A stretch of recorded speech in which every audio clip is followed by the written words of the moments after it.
Well, while you're here, the other day you brought up this issue of pay inequity with Megan while she was here, and it's in the news. About that, yeah. We did. Do you want to tee up the story about pay inequity? Yeah, I'm sure you guys saw earlier this week, Kat Slouder from E! Network decided she was leaving after over a decade with the network, and she said it was because she found out that her co-host, Jason Kennedy, got paid about double more than what she got paid.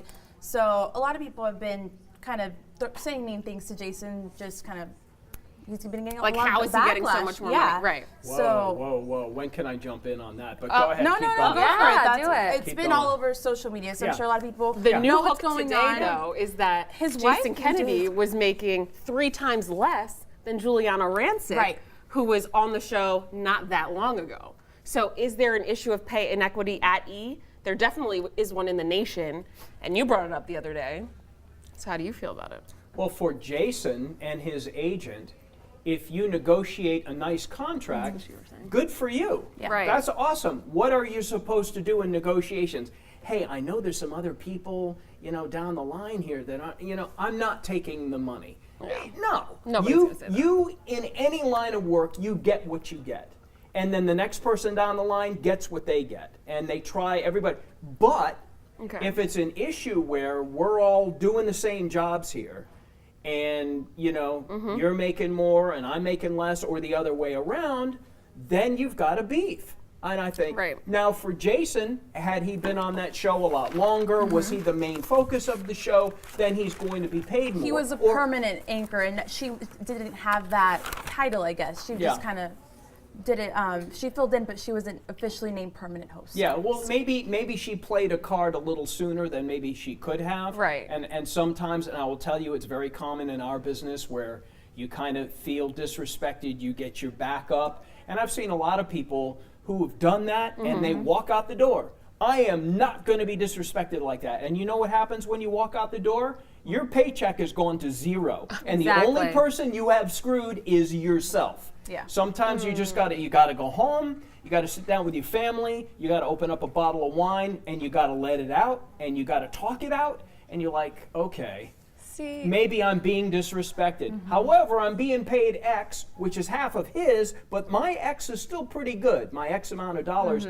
You gotta just sit back and think about it. Because the only person that you screw when you walk out that door by going, take that, boss, is yourself. But this is part of a larger issue. Yourself. Hired.com, which is a tech-specific industry website, put out an article saying that in the tech industry, of men and women who have the exact same jobs, 2/3 of men were paid more than women, and they were paid about 4% more on average.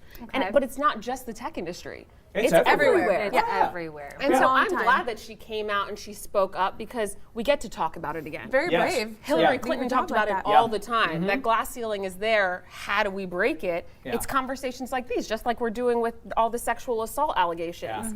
If you talk about it, change will happen. Like in California, Massachusetts, Delaware, Oregon, New York, and Philadelphia, employers can no longer find out the pay history of a potential employee. That helps to even things out, in my opinion. Because if you're making $100,000, or if the position is supposed to pay $80,000, and I'm only making $60,000 going into it, but I want to make more money in order to get to that next job, they could find out I make $60,000 and only offer me $65,000, $70,000. It's just, it evens the gap. Where coming out of college, men are typically paid about 20% more than women, coming from the exact same place. Yes. Wake Forest education, Both have USC, bachelors, same thing. You have to even out the playing field somehow. If you're a state employee in this state, you can go to a website and find out every person what they make. So if you're a state employee or a public employee or something like that, you don't have any bargaining power, because it's a matter of public record. But if I, in my years of negotiating contracts, I've never, cardinal rule number one is if they're sniffing around what you make, I would say, what are you offering? Because I'm not going to play that hand, because I may be way low. I think a lot of that is common sense. When you're doing a deal, you don't say, because you may have just hosed yourself in negotiations. You find out what they're offering, and whatever it is they're offering, you say, I don't know, I probably need about 15 more than that. Right. Because they expect the give and take. Always. But again, if you're in state employee, they can log on and you type in your name, you know exactly what you're making, so you have no leverage with that. How did she find out he was making? What an executive at E told her. I think it was in passing. But another fun tidbit, if anyone is in the middle of negotiations, there are certain states, and California is one of them, where if you are applying for a job and they're going to give you a potential salary, you can ask what the range is for that specific position that you are applying for. And they have to be honest about it. Yeah. On the state of California website with available jobs, it always says the pay range monthly, and it lists the exact pay range. And with the state of California, they stay within that. I mean, you're going to get the top available range if you have experience or you're already within the system or something like that. But everything in the state of California is bang. You know what the people are making. You know what the pay range is for this potential new position. Right. So there's no monkey business at all. Okay, so Denise chimed in and she says it also depends on how long you've been on that job. And I totally agree with that. Experience does matter.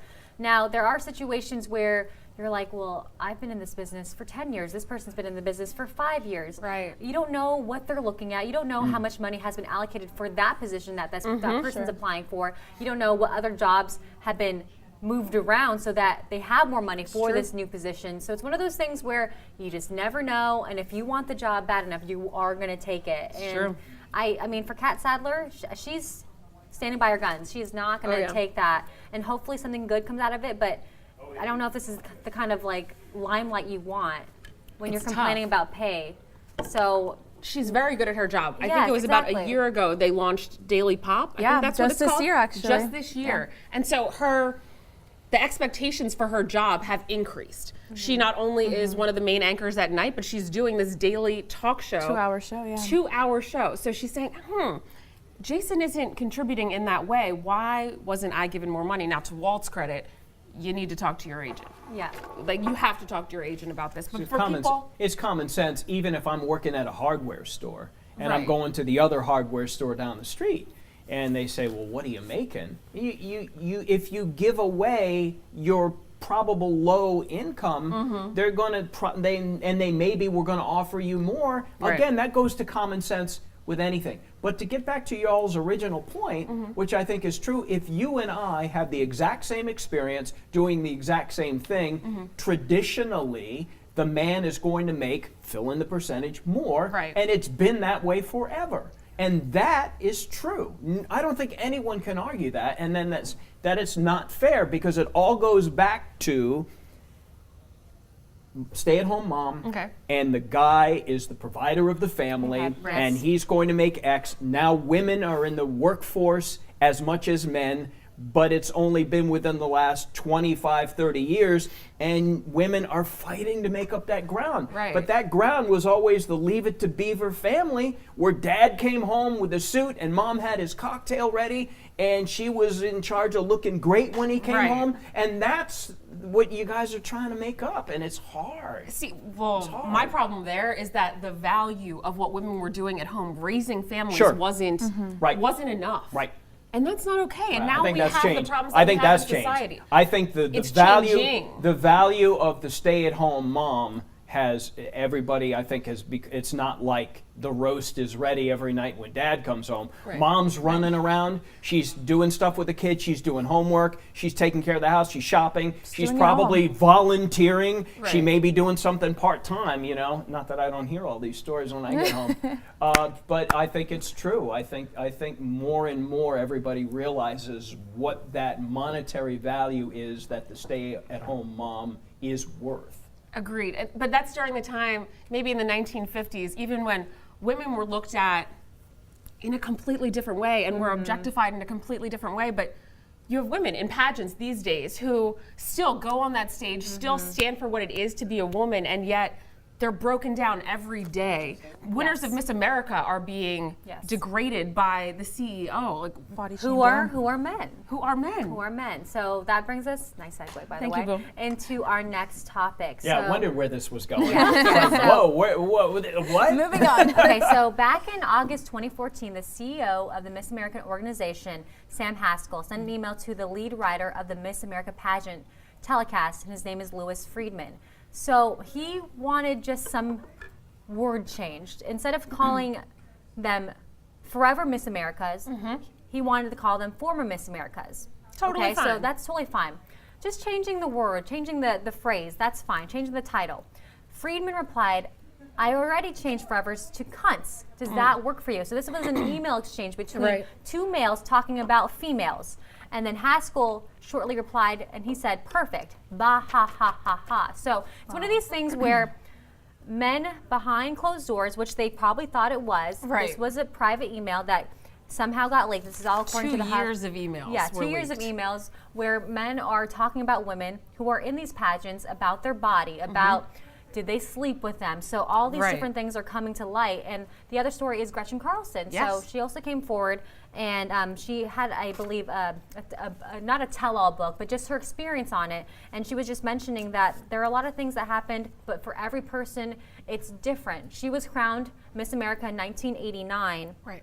But then there's another situation where somebody won in 2013. Mallory Hagan. Mallory Hagan. So can you take that away? Sure. So Mallory Hagan, one of the most phenomenal Miss Americas we've had in the last couple years, stands for strong morals, great values, and she's a real woman. She looks like a real woman. The difference between Miss America and Miss USA is that generally you think Miss America, these are PhDs, master degrees, just educated women who also want scholarship money, whereas Miss USA is generally sex appeal, also very intelligent women, but it's just a different sort of pageant system. So you think about Miss America, which is what Mallory competed for and won, as women with virtue and strength and poise, and that's what she had. But in the emails between Sam and some of the board members, they degraded her, they fat-shamed her, saying that after the pageant she gained about 10, 15 pounds, which is normal. You compete at a certain weight, but you're always going to fluctuate after that.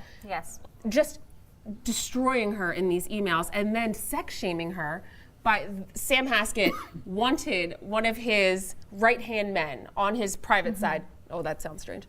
On the private company that he also owns to not date Mallory and to date his daughter, and made it very clear that he wanted that. But in all of these email exchanges, he's saying how many men Mallory has slept with, saying, are we the only people left that she hasn't?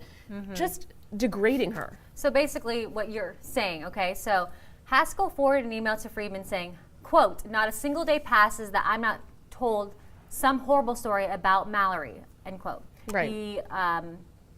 Friedman replied, Mallory is preparing for her new career as a blimp in the Macy's Thanksgiving parade as she continues to destroy her own credibility. Her voice will attract less and less notice while she continues her descent into an unhappy, pathetic footnote. Friedman ended the email saying, P.S. Are we the only ones who have not slept with Mallory? There was another word in that place. And then Haskell replied and said, it appears we're the only ones. So apparently, according to these emails, it came down to sex appeal and are you sleeping with this contestant or pageant winner? So were these emails deposed? I mean, how did they become public? Is this part of a? Because normally, first of all, you never should write that. Right. Second of all, private. it shouldn't ever be done in email because anything you write in email, and I think we all agree, anything you write in a email, you got to assume is out there. Could come out. Somebody that you're sending it to could do something, and they're going to go through. I mean, but anyway. I think the article says that it was 2 board members that are going to remain anonymous, but they shared them. Okay. They shared 2 years worth of emails. And the Miss America organization, after being told about what Sam was saying and doing in these emails, decided that they were going to let him go. They said after a formal investigation, we have decided to let him go. So now there is a $500,000 job vacancy if anyone wants it at Miss America, and all you have to do is be respectful to women and try to make them the best Miss America they can be. All right, so But let's talk about this. Is How that is he an making online application? $500,000? pull that out right here. 500 Apply wow. here, yeah. Yeah, pretty incredible. That's a nice little paycheck. Yeah, 500. nice. Yeah, he was a TV exec before he got into pageantry, so he's winning. But now, Not so much. consequences for your actions, sir.